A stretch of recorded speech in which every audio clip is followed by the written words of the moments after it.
va pas se le cacher, on n'a pas super bien commencé ce festival de Cannes. Et pourtant, le nouveau Sean Baker aura duré 2h20. J'étais à la fois enthousiaste et apeurée par la longueur du film.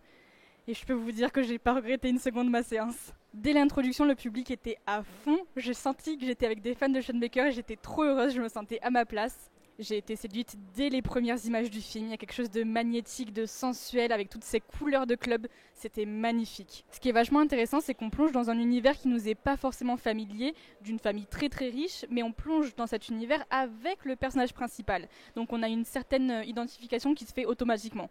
Les personnages sont tellement bien écrits. Mais genre, merci Sean Baker. Et en plus d'être bien écrits, ils sont surtout très bien portés. Je pense notamment à Mikey Madison, qui est l'actrice principale et qui, je l'espère, repartira avec la palme d'interprétation féminine. Il y a un sens des réparties, des regards. Il y a vraiment des enjeux comiques qui sont très maîtrisés. On le sait, Sean Baker, il sait très bien cadrer et représenter les États-Unis d'une façon dont on n'a pas forcément l'habitude.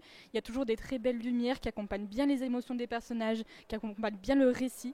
Et comme d'habitude, on n'a pas du tout envie de quitter les personnages, même après 2h20. On n'a pas envie de les juger. Et tout ce qu'on a envie à la fin du film, c'est d'applaudir, et ça applaudit très longtemps, et en plus de revoir le film. Moi, j'ai juste envie qu'il sorte en salle, de pouvoir vous en parler encore une fois. Ça a été une des meilleures séances que j'ai vécues à Cannes, et j'ai juste hâte de le revoir.